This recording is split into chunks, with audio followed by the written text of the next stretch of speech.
अस्सलाम वालेकुम। मैं हूं ज़हीर अब्बास और आप देख रहे हैं रियाजी। आज जो हमारी वीडियो का टॉपिक है वो है वेन डायग्राम।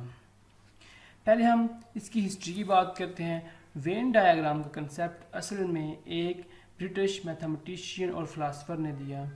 इसका कंसेप्ट उन्होंने एक पेपर में दिया जिसका टॉपिक था on the diagrammatic and mechanical representation of proposition and reasoning.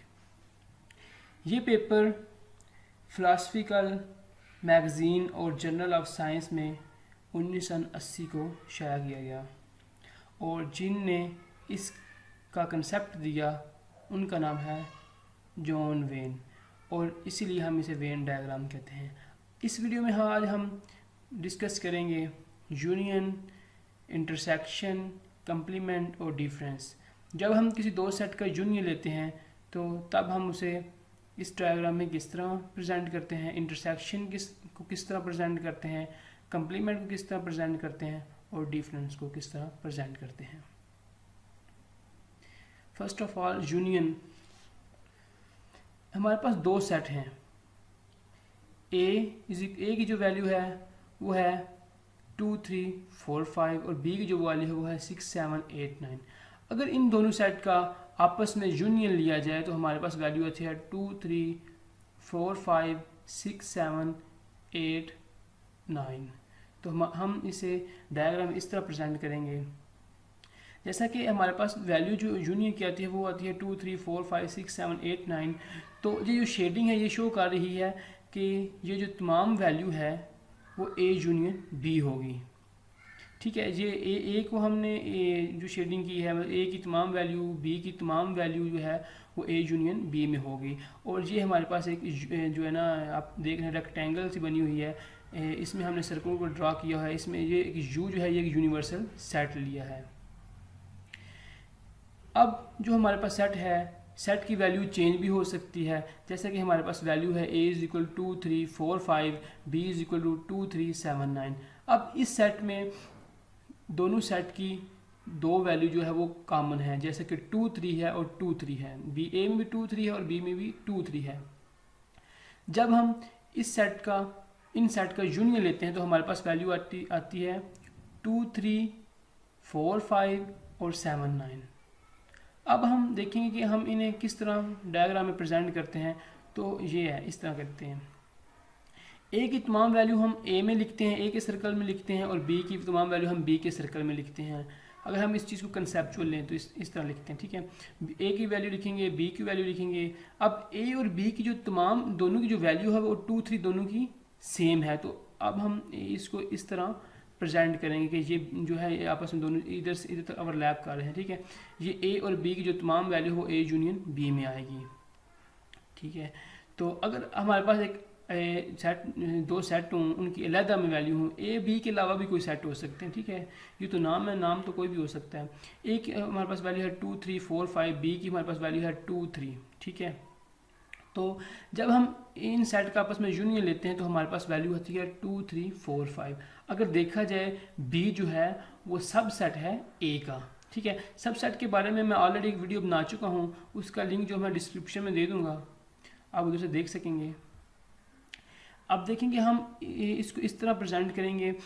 जैसे कि मैंने आपको बताया कि बी जो है वो सब सेट है ए का, तो ए की तमाम वैल्यू जो है वो हम ए में लिखेंगे, 2, 3, 4, 5 लिखेंगे, और बी की जो वैल्यू है वो 2, 3 है। ठीक है, अगर हम इस चीज़ को थोड़ा सा कंसेप्चुअल लें तो इधर हम लिखेंगे 2, 3, 4, 5 ए में लिखेंगे, ए के सर्कल में लिखेंगे। ठीक है, जब जिधर भी 2, 3 की वैल्यू होगी हम उधर एक सर्कल ड्रा करेंगे।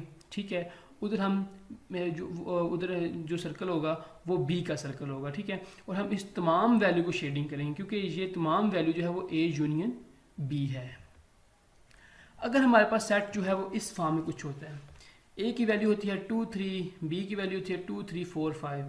अगर हम इसे दूसरे अल्फाज में देखेंगे ए जो है वो सब सेट है बी का, तो अब हम इसको इस तरह प्रेजेंट करेंगे। बी की वैल्यू लिखेंगे 2, 3, 4, 5 और ए हम देखेंगे कि जिस जगह पे हम वैल्यू किसी जगह पे भी लिख सकते हैं, इधर 2 लिख सकते हैं, इधर 3 लिख सकते हैं, इधर 4 लिख सकते हैं, इधर 5 लिख सकते हैं। ठीक है, तो इधर 2, 3 इधर है ना, तो ये सर्कल इधर भी आ सकता है। ठीक है, लेकिन इस सर्कल से, बी वाले सर्कल से बाहर नहीं होना चाहिए, ठीक है।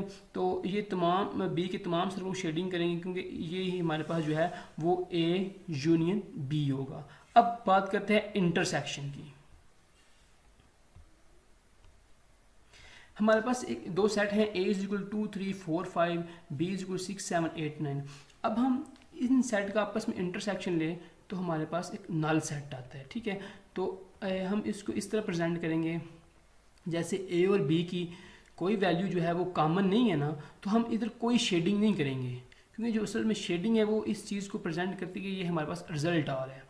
तो अगर हमारे पास सेट ए, जो ए बी का सेट है वो कुछ इस तरह होता है, वैल्यू जो हमारे पास कुछ इस तरह होती है, ए की वैल्यू होती है 2 3 4 5, बी की वैल्यू होती है 2 3 7 9, ठीक है।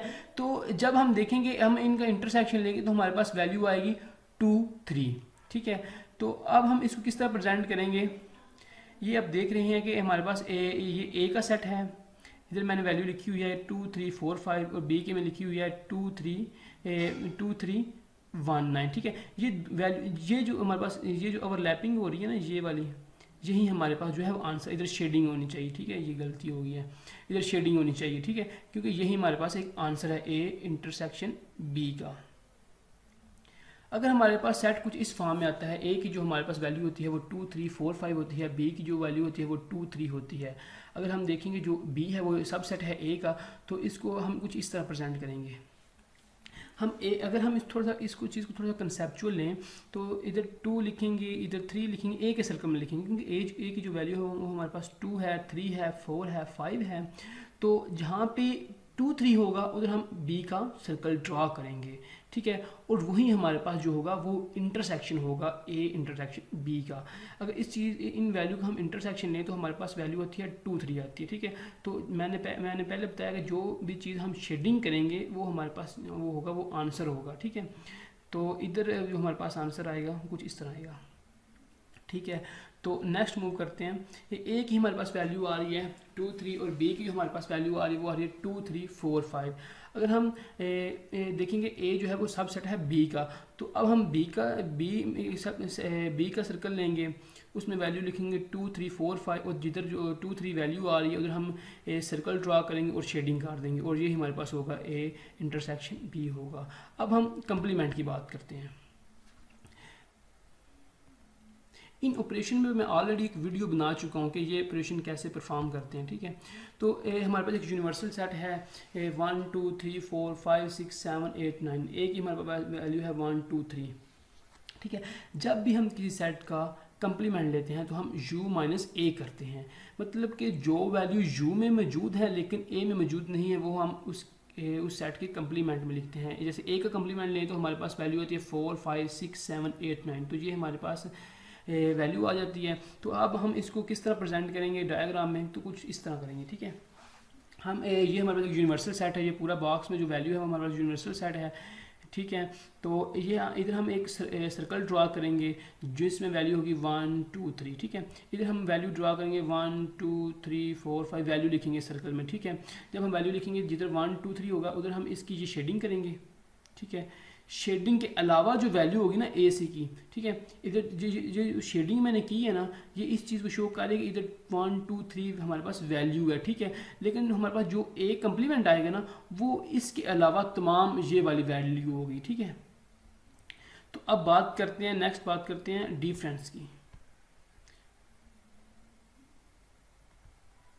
अगर हमने a माइनस बी करना हो, हमारे पास जैसा कि हमारे पास सेट है a इज इक्वल 2 3 4 5 है, b इज इक्वल 6 7 8 9 है, तो इसका अगर हम इनका डिफरेंस लें तो हमारे पास क्या वैल्यू आती है। डिफरेंस में हम असल में डिफरेंस का जो ऑपरेशन है वो इस तरह परफॉर्म करते हैं कि a माइनस बी करते हैं वो तमाम वैल्यू जो a में मौजूद है लेकिन b में मौजूद नहीं है।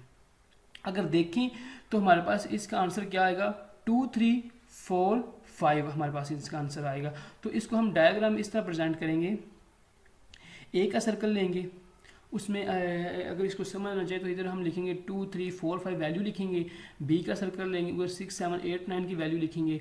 तो हम a माइनस बी करें तो हमारे पास कौन सी वैल्यू आती है, 2 3 4 5 आती है। तो फिर हम इस चीज़ को शेडिंग कर देंगे, इस पूरे सर्कल को शेडिंग कर देंगे, ठीक है। तो ये हमारे पास a माइनस बी आ जाएगा। अगर हमारे पास जो सेट है वो कुछ इस तरह का होता है जिसमें कुछ वैल्यू सेम होती हैं, जैसे कि मैं बता चुका हूँ कि a माइनस बी जब हम करते हैं तो हम वो तमाम वैल्यू लेते हैं जो a में मौजूद होती हैं लेकिन b में मौजूद नहीं होती। तो हम इसका अगर डिफरेंस लें तो हमारे पास वैल्यू आती है 4 5। तो अब हम इसको किस तरह प्रेजेंट करेंगे, a की हमारे पास वैल्यू ये है, इधर मैंने लिख दिया कि 2 3 4 5, और b की जो वैल्यू है वो हमारे पास है वो भी 2 3 है, ये दोनों में वैल्यू सेम है। ये जितने मैंने लाइनें लगाई हुई हैं ना ये इसका आंसर है, ठीक है। हम इसे शेड भी इसमें कोई कलर को ड्रा भी कर सकते हैं जो हमारे पास रिजल्ट हो, या लाइनें भी ड्रा कर सकते हैं, ठीक है।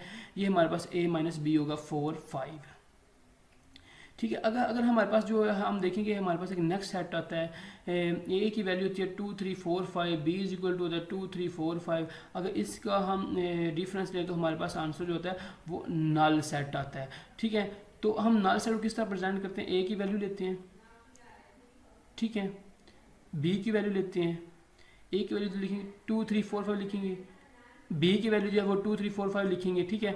तो इधर कोई भी वैल्यू कॉमन नहीं है तो हम इसे लिखेंगे ये हमारे पास एक नल सेट है, ठीक है।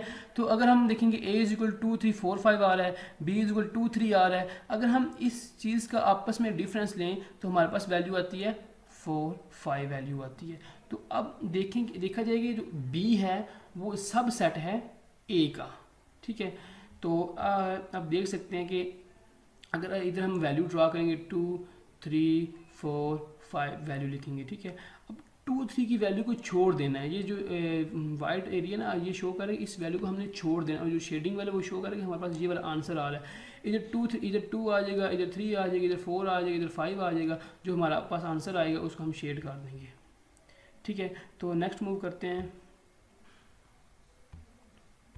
अगर हमने डिफरेंस लेना हो b माइनस ए का तो वो किस तरह लेंगे, एक हमारे पास सेट है a इज इक्वल, ये तो नाम है ना a b, सेट का कोई भी नाम हो सकता है, ठीक है। इसमें मैं वीडियो बना चुका हूँ कि जो कैपिटल लेटर होते हैं वो सेट के नेम के तौर पर इस्तेमाल होते हैं, जो स्मॉल लेटर होते हैं वो एलिमेंट्स के तौर पर इस्तेमाल होते हैं या मेंबर्स के तौर पर इस्तेमाल होते हैं, ठीक है। एक हमारे पास जो वैल्यू है 2 3 4 5 आ रही है, 6 b की जो हमारे पास वैल्यू है वो 6 7 8 9 आ रही है। अगर देखा जाए तो हमारे पास इसकी जो डायग्राम होगी वो कुछ इस तरह होगी। हम a की वैल्यू इधर लिखेंगे 2 3 4 5 लिखेंगे, b की वैल्यू b के सर्कल में लिखेंगे 6 7 8 9 लिखेंगे। तो अगर देखा जाए तो हमारे पास जो आंसर है वो ये b वाला सर्कल है, ठीक है। अगर इसको वैसे भी देखेंगे हमारे पास b माइनस ए जो है वो आता है 6 7 8 9 है, तो हम इस b वाले को शेडिंग कर देंगे और यही हमारे पास जो है वो आंसर होगा। अगर नेक्स्ट देखेंगे तो हमारे पास a जो है वो 2 3 4 5 और b जो है वो 2 3 7 9 है, ठीक है। तो इसका जो हमारे पास जो b माइनस ए आएगा वो आएगा 7 9 आएगा, ठीक है। तो इसको हम कुछ इस तरह जो लिखेंगे डायग्राम में, ये मैं आपके कंसेप्ट के लिए लिखा हुआ है, a इज इक्वल टू ए के साइड में लिखा है 2 3 4 5 लिखा है, b में लिखा हुआ है 2 3 1 9, ठीक है। ये 2 3 जो वैल्यू वो दोनों में कॉमन है, ठीक है। जो हमारे पास आंसर है वो सिर्फ 1 7 और 9 आता है, ठीक है। ये 7 9 वाले मैंने एरिया में जो है ना वो b के एरिया में सर्कल में वो मैंने शेडिंग का लाइनें लगा दी हैं, ये इस चीज़ को शो कर रहा है कि ये हमारे पास जो है b माइनस ए है इन सब सेट्स का, इन सेट का। अगर हमारे पास जो है वो सेट कुछ इस तरह होते हैं, a की वैल्यू है वो 2 3 4 5 होती है, b की जो वैल्यू है वो 2 3 4 5, तो इसका मतलब ये है कि ये दोनों जो सेट हैं इनका अगर b माइनस ए लिया जाए तो हमारे पास एक नल सेट आता है। तो नल सेट को हम कुछ इस तरह लिखते हैं, देखिए पीछे जो था वो a माइनस बी था, ठीक है। तो हाँ मैंने पहले a को लिखा था फिर b को उस के सर्कल में ड्रा किया था, ठीक है। अगर a माइनस बी हो तो फिर अगर a माइनस बी हो तो फिर a के सर्कल में हमने b को ड्रा करना है, अगर b माइनस ए हो तो फिर b के सर्कल में हमने a को ड्रा करना है, ठीक है। इस चीज़ को आपने याद रखना है। अगर b माइनस ए करें तो ये हमारे पास एक सर्कल आ रहा है, सर्कल है हमारे पास, इसमें अगर हम वैल्यू लिखें 2 3 4 5 लिखें, इसमें वैल्यू लिखें 2 3 4 5 लिखें, मतलब इधर कोई भी जो वैल्यू है वो सेम, मतलब वो जो है ना हमारे पास जो है ना वैल्यू आती है वो कोई भी वैल्यू नहीं आती, हमारे पास एक नल सेट आता है। तो इसलिए इसी एरिया को मैंने शेड नहीं किया, ठीक है। सेट्स जो है जो हमारे पास सेट्स हैं वो किसी भी फॉर्म में हो सकते हैं, ठीक है। तो अगर हमारे पास सेट कुछ इस तरह फॉर्म होते हैं कि a जो है वो सब सेट होता है b का, a की वैल्यू है 2 3 है, b की वैल्यू 2 3 4 5 आते हैं, तो हम इसको कुछ इस तरह लिखेंगे, ड्रा करेंगे बी की वैल्यू जो है हम बी माइनस ए ले रहे हैं, तो फिर बी के सर्कल में हमने ए को ड्रा करना है, ठीक है। बी की जो हमारे पास वैल्यू है वो है 2 3 4 5, इसके सर्कल में हम ये वैल्यू लिख लेंगे। अगर हम इसको चीज़ को समझना चाह रहे हैं 2 3 4 5 वैल्यू लिख लेंगे, ठीक है। जहाँ पे 2 3 होगा उधर हम ए का सर्कल ड्रा करेंगे और उस चीज़ को वाइट छोड़ देंगे, और दूसरे सर्कल या तो हम लाइनें ड्रा कर लेंगे या फिर हम शेड कर लेंगे, मतलब हम कोई ना कोई कलर उधर जो है वो ड्रा कर लेंगे, ठीक है। तो यही थी आज की वीडियो। अगर आपको वीडियो पसंद आए तो इसे लाइक करें, अपने दोस्तों के साथ शेयर करें, चैनल को सब्सक्राइब करें। असल में ये जो वीडियो थी ये थी 2 सेट्स के बारे में, इंशाल्लाह मैं 3 सेट्स के बारे में वीडियो लेकर आऊँगा। तो तब तक मुझे इजाज़त दीजिए, अल्लाह हाफ़िज़।